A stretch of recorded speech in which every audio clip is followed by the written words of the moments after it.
지금 이 순간에도 끊임없이 발전하며 인류의 삶을 변화시키고 있는 과학기술. 그 과학기술이 만들어낸 어제의 기적은 오늘의 일상이 되고 지금의 대한민국을 있게 했습니다. 2017년 올해 대한민국 과학기술 행정 역사 50년을 맞이하며 그 반세기의 발자취를 집대성한 과학기술 50년사가 발간됐습니다. 지난 과학기술사의 과거를 살펴보며 현재를 진단하고 더불어 더 큰 꿈을 그려나가는 계기가 될 과학기술 50년사. 그 역사의 페이지들을 함께 넘겨보겠습니다.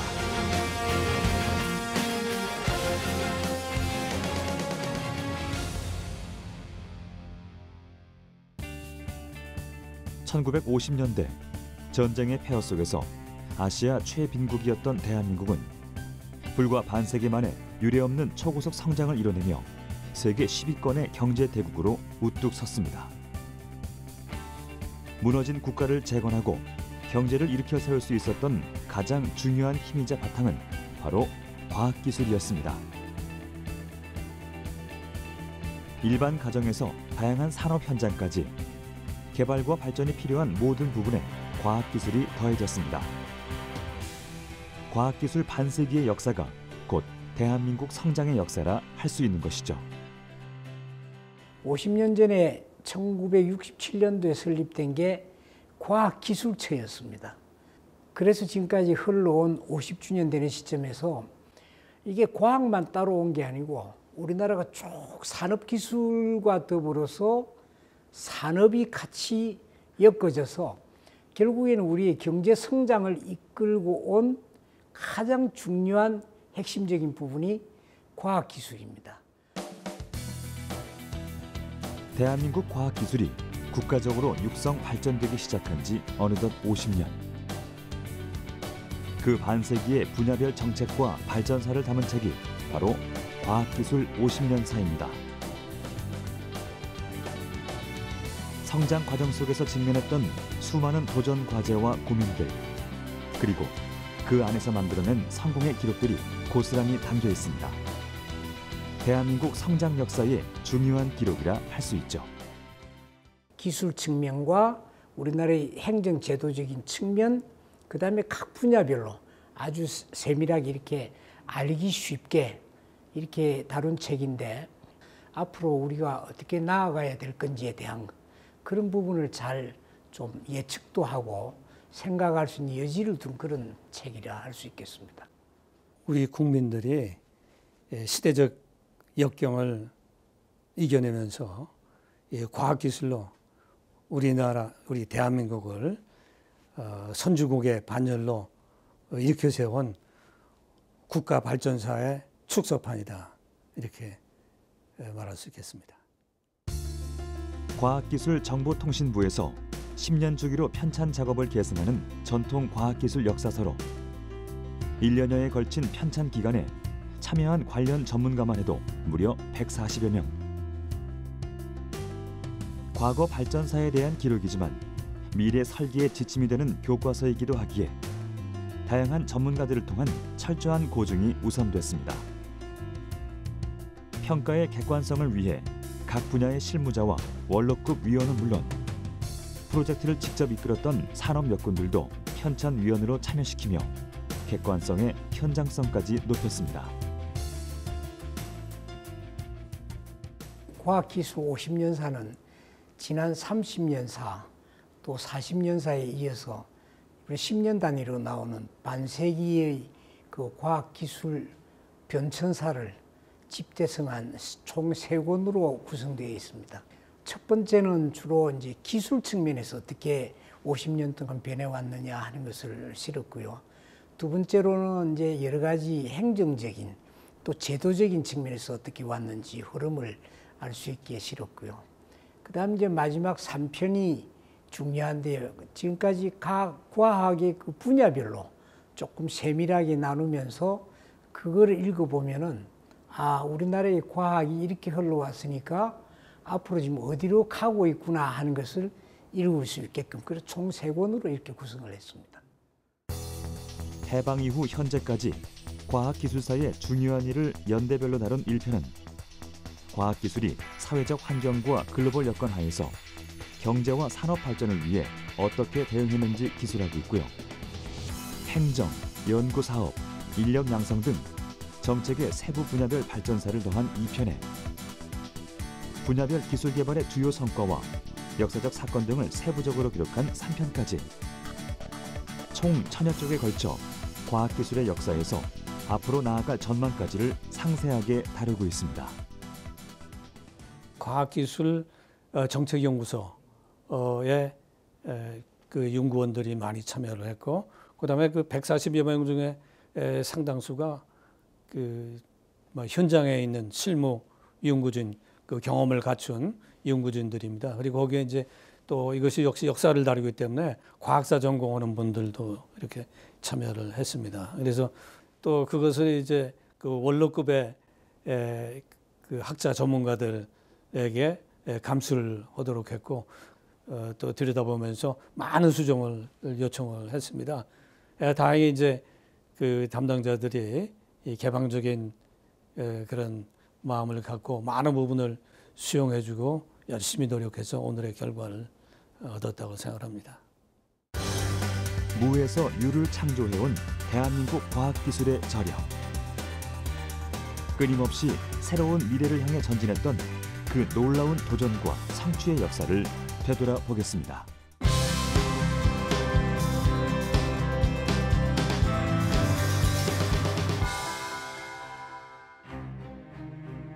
해방 후 국가 발전의 새로운 전기를 맞이하고자 기대했지만 6.25 전쟁과 빈곤한 경제 상황 등으로 국가 침체기가 이어집니다.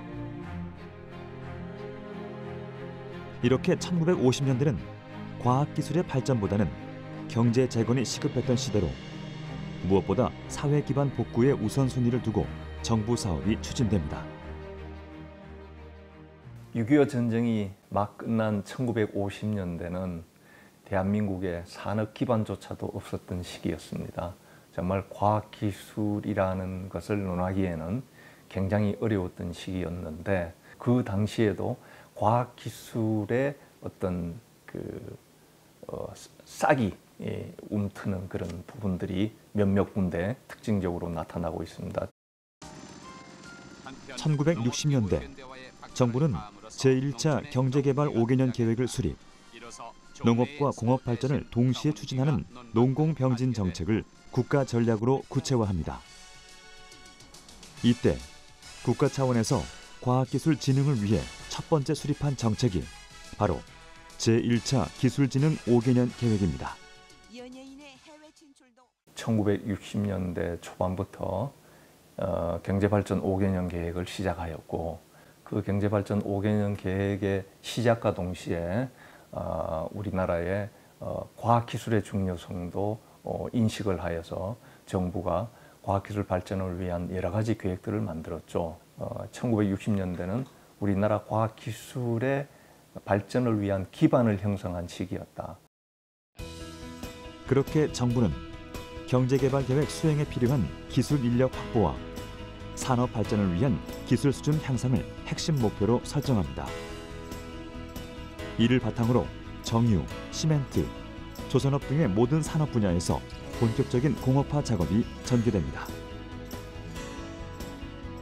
또 농업기술의 연구 기반도 빠르게 축적되며 우수한 성과가 도출되기 시작하는데요. 우장춘 박사의 일대 잡종 배추 품종은 육종 기술을 이용해 만든 품종으로 식량 산업에 일대 혁신을 가져왔습니다.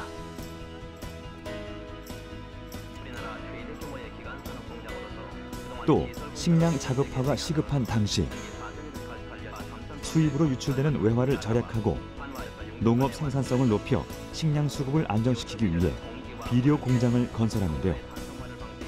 이는 화학 산업 발전의 토대가 됩니다. 여기에 정부의 민생 문제 해결을 위한 역점 사업의 또 하나가 바로 화학 섬유 산업 육성이었습니다. 수입에 의존하던 나일론 섬유를 직접 생산해내며 수입 대체국에서 수출 지원국으로 성장하는 기틀을 마련했는데요. 이는 70년대 초반 중화학 산업 육성의 계기가 되기도 했습니다. 이렇게 공업사회로의 구조 변화가 시작된 60년대는 노동력 기반의 경공업을 중심으로 발전됐습니다. 신발, 가발, 섬유 제품 등 경공업 제품들의 수출을 늘리며 수출 지향적 산업 육성을 통해 경제 성장을 이뤄갑니다. 하지만 이런 노동 집약적 산업은 기술 경쟁력이 없었기에 정부는 본격적으로 과학기술을 통한 경제 성장을 목표로 기술 개발을 위한 연구와 인력 양성에 힘쓰게 됩니다. 그 시작이 바로 한국과학기술연구소 키스트의 설립이었습니다. 정부의 과학기술 진흥 정책의 실행과 산업계의 기술개발 지원 역할을 위해 설립된 키스트. 한국 최초의 과학기술연구소이자 지난 50년간 철강, 통신, 반도체 등 주력 산업의 기반을 마련하며 우리나라 과학기술의 발전을 이끈 중심축이었는데요. 1966년에 설립됐는데요. 그 당시에 한국의 GDP가 100불 미만이 있었다고 그래요. 굉장히 어려운데 첫 번의 시작은 그 당시에 정치인이 국가 지도자가 연구를 해야 된다 하는 거죠. 그래서 시작을 한 거라는데 그 설립 배경은 제가 알기로는 미국에서 지원을 받았어요. 정부가 공업을 통한 경제 개발을 계획하게 되면서 관련 기술 도입과 운영을 진행할 수 있는 연구기관 설립이 절실해졌는데요. 1965년 5월 린든 존슨 미국 대통령이 한국군의 베트남 파병에 대한 보답으로 공업기술과 응용과학을 담당하는 연구소 설립 지원을 약속하며 한국과 미국의 공동사업으로 키스트 설립이 추진됐습니다. 결국은 선진국의 기술을 우리 산업에 접목을 하려고 그러면은 우리 산업에 맞게끔 요리를 해야 됩니다. 그 요리는 요리할 줄 아는 사람이 하지. 그래서 인류 과학자들이 우리 산업의 수준에 맞게끔 요리를 해서 그 선진 기술 우리 산업에 이전하는 역할을 했습니다. 당시 키스트의 주요 설립 목적은 학문을 추구하는 것이라기보다는 학문을 토대로 우리나라의 산업 발전, 특히 공업화와 관련한 기술을 연구하는 것이었습니다. 초기에는 새로운 기술이나 연구 개발보다는 기술 지도를 통해 생산 현장의 문제를 해결해주고 기술 도입 계약 과정에서 경제적, 기술적 도움을 제공했는데요. 이를 통해 키스트는 기술 이전 센터로서 민간 부문의 기술 획득을 성공적으로 지원하며 산업계 성장에 큰 힘이 되었습니다. 기초과학은 모든 분야를 다 끌어안습니다. 그래서 그 기초과학 그런 관점에서 키스트에 여러 과가 있었던 거는 그거는 그 당시에 과학으로 되는 전체적인 하나의 뒷받침을 하는 인프라가 되어야겠다. 첨단 쪽에서도 뒷받침을 하고 음량 쪽에서도 뒷받침하고 상용화도 뒷받침하고 어찌 보면은 약방감초였습니다. 기술 이전과 개발의 기능을 수행하며 국가 산업의 기반을 닦는 데 크게 기여한 키스트. 뿐만 아니라 과학기술 선진화를 위한 정책 자료까지 연구하며 정부 과학기술 분야의 싱크탱크 역할까지 수행했습니다. 그 대표적인 사례가 바로 중화공업 육성 및 과학기술 선진화를 위한 정책자료 조사 연구였습니다. 60년대에 키스트를 설립하고 70년대에는 중화공업 육성을 하는 정부 정책이 중점적으로 추진이 되었죠. 중화공업이라는 것은 우리 산업에 있어서 상당히 고도화된 첨단 산업이라고 할 수 있습니다. 그러니까 제일 먼저 한 게 플래닝을 했을 거예요. 계획은. 그게 아마 경제개발 2단계, 5개년 계획 2차년이랑 같은 시기에 됐을 거예요. 그 플래닝 중에 이제 나온 게 여러분이 잘 아시는 주kum의 우리의 1등 기업 포스코, 포스코 제철이죠. 그거를 플래닝을 하셨다고 그래요. 이 제철이라는 게 사실 새 중화공업의 인프라예요. 철을 잘 공급해 주기 때문에 자동차도 만들 수 있고 배도 만들 수 있고 철의 시대 아니에요. 철 없이 뭘 할 수 있겠어요.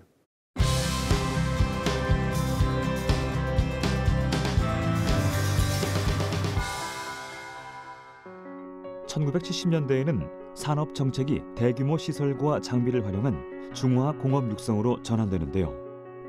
이에 키스트는 기계공업 육성 방안 등 중화학 공업 발전의 큰 틀을 설계하며 경제 성장의 토대를 마련합니다. 그중 대표적인 사업이 바로 종합제철소 건설 참여입니다. 키스트는 중요 기간 산업인 종합제철 건설을 위해 생산 설비와 원료 대책 등을 고려한 건설 계획서를 작성하며 국내 첫 일관 제철소 준공을 성공적으로 이끌어냅니다.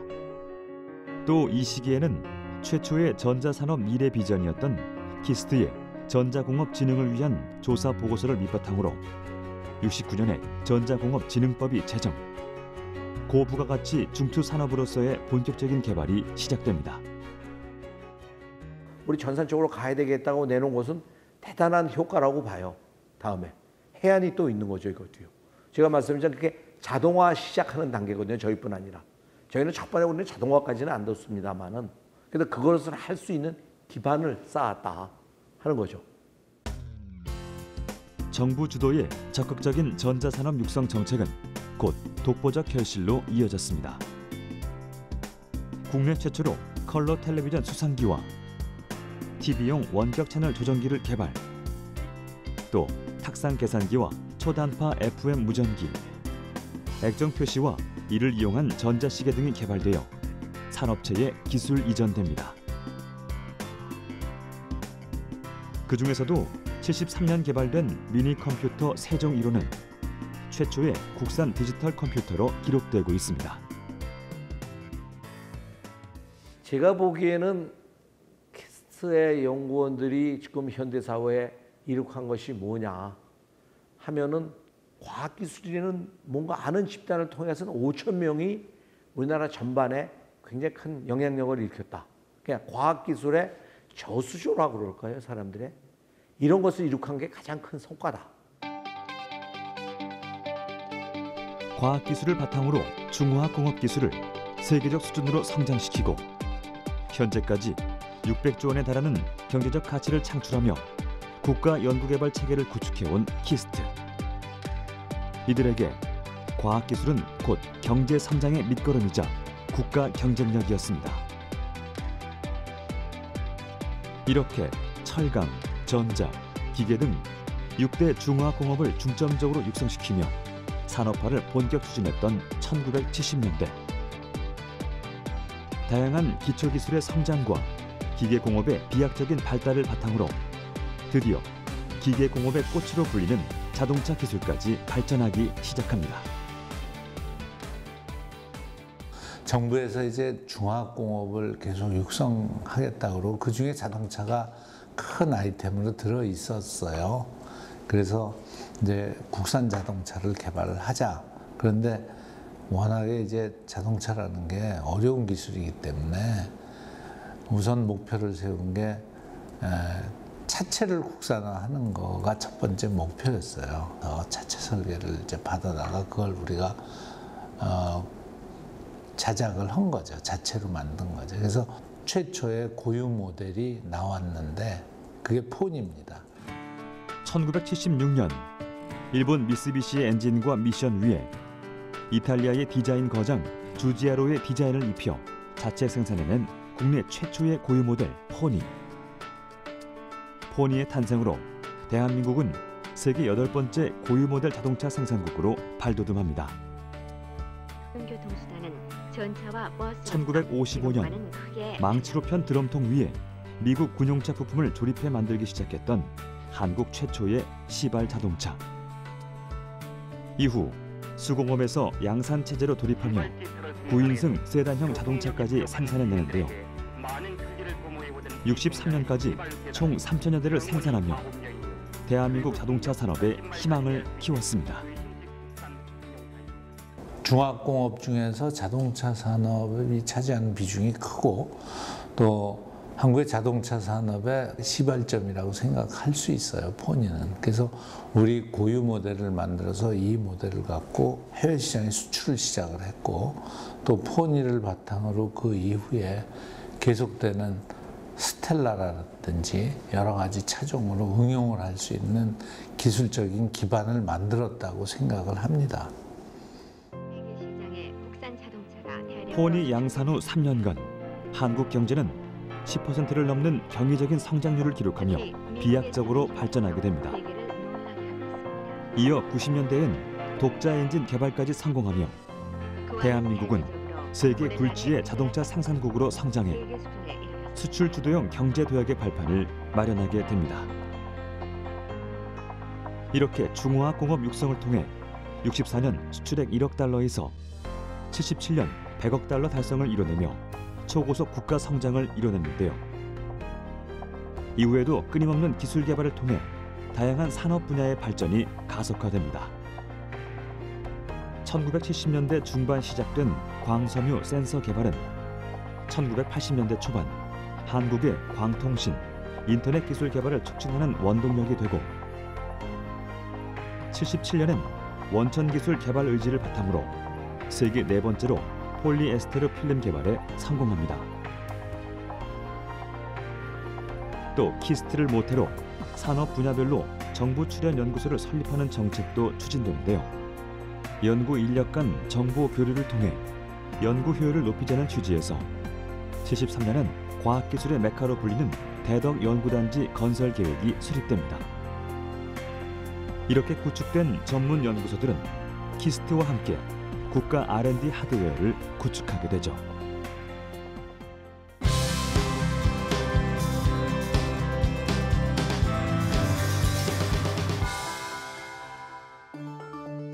그리고 세계적으로 기술 개발 경쟁이 가속화되던 80년대 초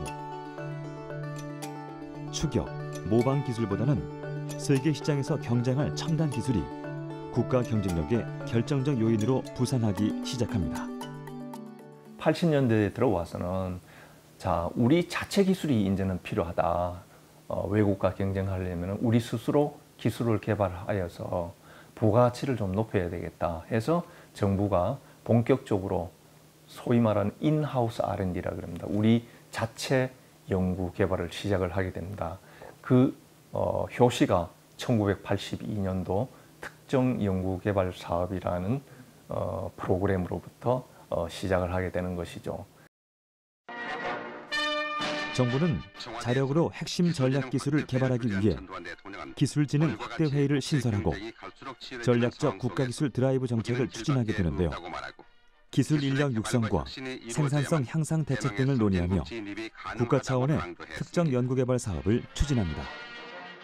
국내 기업들이 필요로 하는 여러 가지 기술적인 수요를 대응하기 위해 가지고 정부가 그런 자체적인 기술 개발 프로젝트를 계획을 하는 거죠. 그래서 이 특정 연구개발 사업 이후에 여러 가지 정부 연구개발 사업들이 이제 다양하게 나오게 됩니다. 네. 본격적인 R&D죠. 국가가 필요한 우리나라가 앞으로 성장해야 될 산업 분야를 뒷받침할 기술을 묶어가지고 특정화시켜서 그 집중적 지원을 했죠. 그 집중 추진 분야의 중심에는 첨단 미래 산업인 반도체가 있었습니다. 83년 11월 64K D램 개발에 성공하며 대한민국은 세계에서 세 번째로 반도체 개발 및 상용화 기술을 확보한 첨단 기술 국가로 발돋움하게 되는데요. 반도체 산업 성장은 80년대 기술 드라이브 정책의 대표적인 성과 사례로 손꼽히며 이후 전자정보통신기술 발전에 든든한 초석이 됩니다. 반도체를 하는 걸 전부들 겁을 냈어요. 투자가 많이 들어가고 연구개발해서 세계 앞서야 되니까 못하겠다고 이제 겁을 내서 투자를 안 했는데 삼성의 이병철 당시 회장이 연구를 해보고 이걸 앞서가면은 이게 힘든데 한 발 뒤에 가면 이건 장치 산업이다 판단을 한 겁니다. 그래서 이제 기형을 지어가지고 83년에 256K, 지금은 형편없이 작은 건데 256K를 생산하기 시작합니다. 당시 반도체 산업은 단순한 과학기술 제품을 넘어 경제 성장의 도화선이자 새로운 시대를 위한 미래 비전이었는데요. 이는 엄청난 산업 파급 효과와 더불어 또 다른 기술 혁신을 불러일으킵니다. 1970년대는 아시다시피 경공업에서 중화학공업의 어떤 굴뚝산업을 국가적으로 많이 진흥하는 그런 시기였죠. 그 당시에 이제 이런 중화학공업, 즉 에너지를 많이 쓰는 중화학공업보다는 기술 집약적인 형태의 전기전자 산업의 어떤 육성이 필요하다고 느끼는 시기였습니다. 80년대 본격적으로 경제 성장이 가속화되자 전국적인 통신망 구축이 중요한 과제로 떠오릅니다. 무엇보다 기술이 유기적으로 연결돼 있는 산업계가 긴밀하고 원활하게 소통하며 효과적으로 발전할 수 있도록 산업화 현장의 통신망 구축이 시급하다고 판단한 것이죠. 통신이 굉장히 통신 산업이 발전해서 모든 국민들의 삶의 질을 좀 높일 수 있다라는 판단을 한 거죠.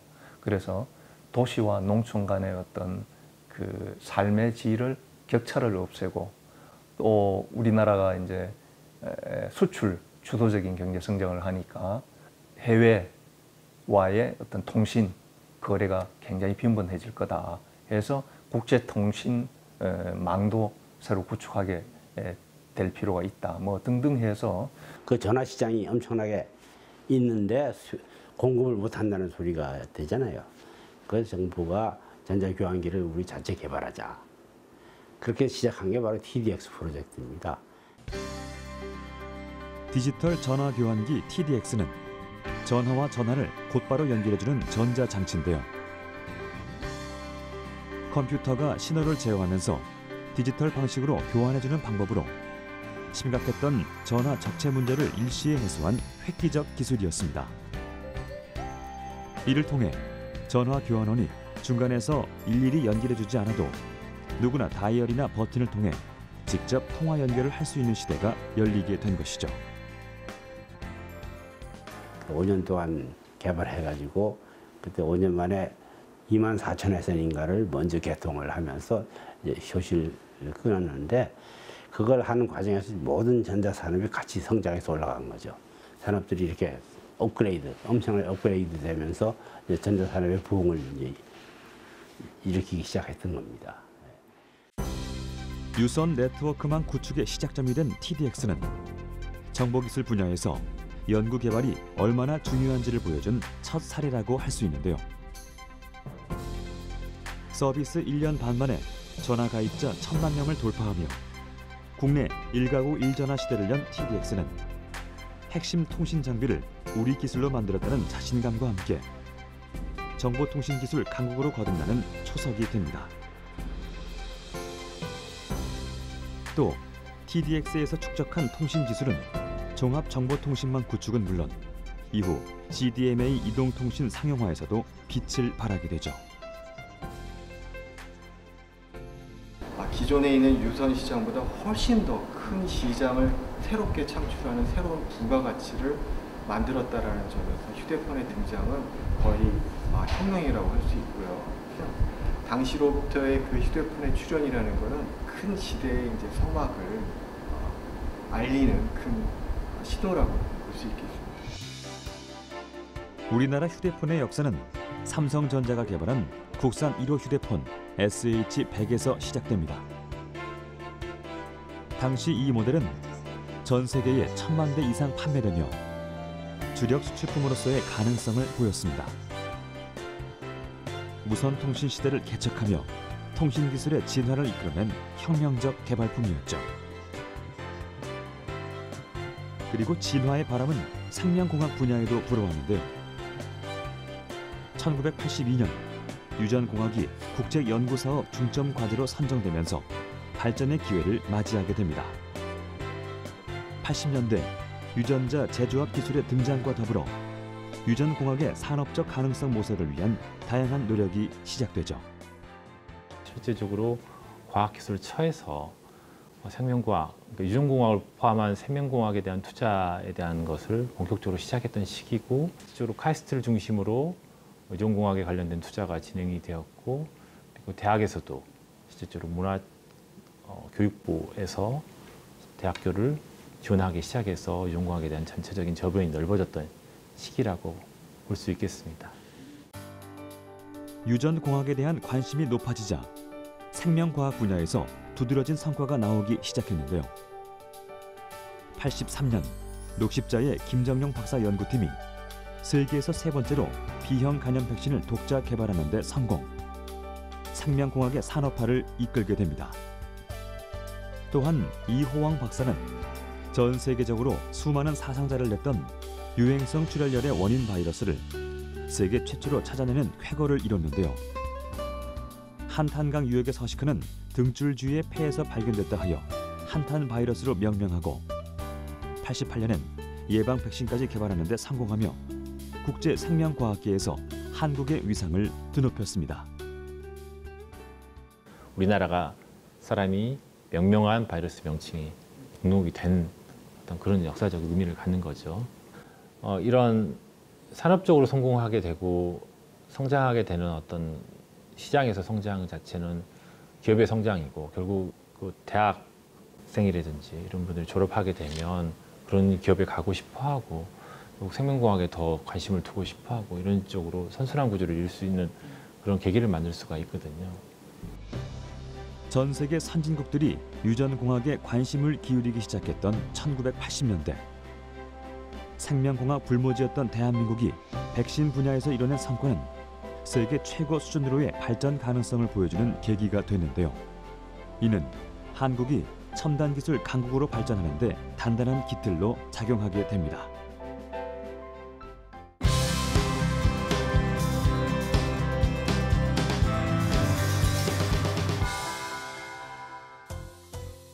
(1990년대) 우리나라는 세계화, 정보화, 다원화라는 시대적 패러다임의 변화를 맞이하게 되면서 전략적인 대형 국가연구개발 사업을 추진하는 데 중점을 두게 되는데요. 이를 위한 민간 부문의 연구 역량과 범부처적인 공조가 중요한 이슈로 떠오르게 됩니다. 이에 정부는 선도적 혁신을 위해 기초연구와 대학의 역량을 진흥하고자 했으며, 목적에 맞춰 정부 출연 연구기관을 개혁하려는 노력도 이어집니다. 정보화 그리고 다원화의 시대에 이제 접어드는 거죠. 그래서 정부의 연구개발 사업도 80년 초에 나왔던 특정 연구개발 사업보다는 좀 더 고도화된 기술, 첨단 기술을 확보하기 위한 프로그램들이 많이 시도가 되었습니다. 89년 항공우주연구원이 설립되며 첨단 기술 중심의 전략 산업이었던 우주 개발이 본격화되는데요. 선진국에 비해 30-40년 이상 늦은 출발이었지만 위성 개발 분야에서는 세계 최고 수준의 기술적 성과를 빠르게 이뤄왔다 평가됩니다. 우주 기술은 그 대기권을 뚫어하는 로켓과 그리고 경량화를 요구하는 그 위성 여력까지 그 우주 기술의 발전이 그 항공 기술과 유사면이 많기 때문에 기존의 그 산업화에 저변화되었던 그 항공 기술의 발전이 그 우주 분야로 그 시너지를 발휘했습니다. 그래서 우리나라 우주 개발의 그 본격적인 시작은 그 1989년 그 한국항공우주연구원 설립을 계기로 본격적으로 시작되었고요. 그래서 90년대 고체 추진 과학 로켓 그리고 다목적 실용위성 시리즈 개발을 통해서 본격적으로 시작되었습니다. 한국 우주기술 역사는 1992년 8월 첫 인공위성인 우리별 1호의 발사와 함께 시작됐습니다. 그로부터 1년 뒤에는 우리별 2호, 99년엔 우리별 3호 위성이 성공적으로 발사됐고, 최초의 방송통신 위성인 무궁화 1호 발사로 이어지며 위성 시대의 개막을 알리게 됩니다. 그 이후 본격적인 실용 위성 시대를 연 것은 아리랑 시리즈인데요. 전자지도 제작, 해양 관측 등 각종 분야에서 이용되며 한국 과학기술의 수준을 한층 업그레이드하는 계기가 되었습니다. 그 다목적 실용위성 1호 개발은 그 위성의 60% 부품 국산화를 목표로 해서 설계, 제작, 시험 전 과정에 있어서 미국 TRW와의 공동 개발 형식으로 이루어졌습니다. 그래서 1999년에 발사된 다목적 실용위성 1호는 실질적으로 우리나라의 그 위성을 중심으로 한 우주 기술 능력을 한 단계 진일보시킨 그 연구 개발 과정이라고 할 수가 있습니다. 국가 안보와 기상 관측 등 공공성이 강한 우주 산업의 특성과 규모로 인해 연구 초기에는 정부의 지원과 역할이 큰 힘으로 작용합니다. 다목적 실용위성의 발사 성공도 과학기술 정책에 든든한 뒷받침이 있었기 때문인데요. 우주개발 중장기 계획은 대한민국 우주산업의 발전 계기가 됐고 점차 산업체로의 기술 이전을 통해 투자와 개발을 지속할 수 있는 방향으로 전환됐습니다. 그 위성도 한번 띄우면 보통 그 5년 이상 개발해가지고 7년 이상 그 수명 그 활용을 해야 되고요. 발사체도 외국과 마찬가지로 보통 10년 이상 걸리고 그리고 활용도 그 정도 걸리기 때문에 우주 개발하는 특성 자체가 장기 개발, 장기 활용이기 때문에 그 장기적인 특성을 요하는 그 우주 개발의 그 속성에 기인한다고 할 수가 있습니다. 첨단 과학기술의 결정체라고 불리는 항공 우주 기술. 늦게 출발했음에도 불구하고 대한민국이 우주 산업 분야에서 괄목할 만한 성과를 낼 수 있었던 이유는 국가 우주 개발의 비전과 목표에 따른 정부 주도의 연구개발 투자와 산학연의 유기적인 협력이 있었기 때문이라 할 수 있겠습니다. 정부의 지원이 중요하게 작용했던 90년대 가장 괄목할 만한 성장을 이룬 분야는 바로 정보통신기술 산업이었습니다. 90년대 컴퓨터, 휴대전화와 같은 정보통신기기의 보급률이 높아지고 정보화가 빠르게 진행됐는데요. 이때 정부는 이동통신 분야를 선도하겠다는 목표를 세우고 CDMA 상용기술 개발에 뛰어들게 됩니다. 전 세계적으로 그 새로운 이동통신 기술을 개발해서 늘어나는 사용자를 수용을 하자 하는 게 전 세계적인 방향이었고 그 부분에서 우리나라도 새로운 이동통신 시스템을 개발하자라는 어떤 수요가 있었습니다. 세계적으로 많은 나라들이 결국 TDMA 방식의 표준을 채택하게 됩니다. 하지만 우리나라는 다른 나라들과는 좀 다르게 미국의 하나의 표준 기술인 CDMA 기술을 국가의 표준으로 선택을 하고 그것을 실제 시스템 개발을 하기 위해서 CDMA 사업이 만들어졌습니다. 당시 다른 국가들이 사용하던 이동통신 시스템 대신 독자적으로 코드 분할 다중접속 기술 개발에 성공. 이후 와이브로 LTA 등의 기술 개발을 이어가며 오늘날 이동통신 기술의 근간을 마련합니다. 95년 정보화 촉진 기본법이 제정되고 개발 3년 만에 CDMA 상용 서비스에 성공하며 세계에서 가장 빠른 속도로 이동전화 대중화에 앞장설 수 있게 됩니다. 이는 세계 정보통신 산업 역사에서도 인정받는 성공사인데요. 정보통신부는 기업 또는 연구소가 독자적으로 추진하기 어려운 CDMA 기술 개발을 대규모 국책 사업으로 추진하며 조기 상용화를 이끌어냈습니다. 이 사업을 통해 대한민국이 세계 최고의 무선통신 강국으로 빠르게 우뚝 서게 된 것이죠. 전 세계적으로 CDMA라는 것을 처음으로 상용을 하면서 우리나라의 기술력이 급격하게 성장할 수 있는 계기가 됐습니다. 그게 첫 번째는 일단 단말 시장에서 그 핸드폰 시장에서 삼성전자, LG 그리고 그 당시에 이제 현대 같은 회사들이 국산 핸드폰을 만들어낼 수 있는 계기가 됐던 부분이에요. 그전에는 아주 제한된 사람들만 사용하던 이동통신의 핸드폰을 보편적인 사람들이 사용할 수 있는 계기가 됨으로써 실제로 사회적으로는 많은 변화가 일어났다고 볼 수 있겠죠. 90년대를 거치면서 민간 주도 연구 부문이 총 연구 개발의 70~80%를 담당하게 되자 정부는 민간 주도의 연구 개발을 적극적으로 지원하며 기술 혁신 체제를 민간 주도로 정착시켜 나갑니다. 91년엔 기술개발 사업의 체계적인 추진을 위해 생산기술 발전 5개년 계획이 수립 추진되며 5년간 약 1조 2,500억 원이 기술 개발로 지원됩니다. 이때 개발된 주요 과제 중 하나가 바로 TFT LCD, 초방막 액정 표시 장치인데요. 노트북 컴퓨터 시장의 확산으로 더욱 각광받으며 세계 인류 수준으로 개발 완료되는 성과를 이룹니다.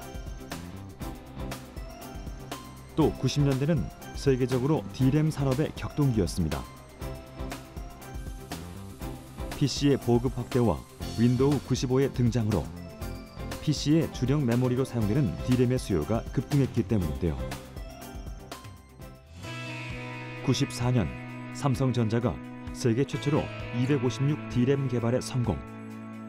당시 D램 산업 패권국이었던 일본을 제치고 우리나라가 반도체 시장의 주도권을 쥐며 세계 최고의 반도체 강국으로 거듭나게 됩니다.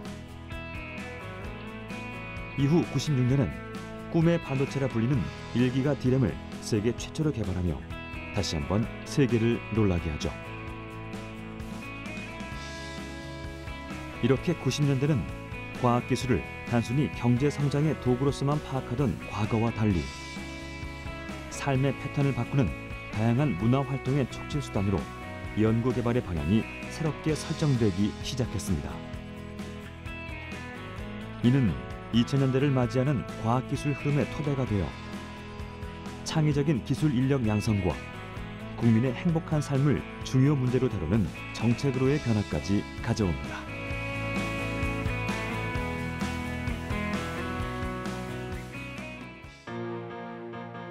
대한민국의 오늘을 만들어낸 과학기술의 힘. 지난 20세기 과학기술은 한강의 기적을 이뤄냈고 대한민국을 원조 공여국에서 지원국으로 성장시켰습니다. 과학기술은 우리 국민들이 항상 이렇게 피부로 느끼지는 못하지만 우리의 모든 생활을 사실은 지배하고 있는 거거든요. 점점 과학기술이 사회 패턴을 바꿉니다. 과학기술의 흐름과 또 산업의 흐름과 같이 궤를 같이 해나가면서 이게 또 폭발적인 융합을 일으키기 때문에 우리나라의 과학기술이 그것을 촉진시키고 실제 우리 산업과 경제를 끌어나가는데 아직도 굉장히 강한 힘을 발휘하고 있고 이게 굉장히 더 중요해졌다 하는 그런 말씀을 드릴 수 있겠습니다. 그렇게 세상을 따라가던 과학에서 앞서가는 과학으로 변신을 거듭하며 21세기를 끊임없이 발전시키고 있는데요. 새로운 50년, 미래를 향하는 과학기술의 끝없는 도전을 기대해 봅니다.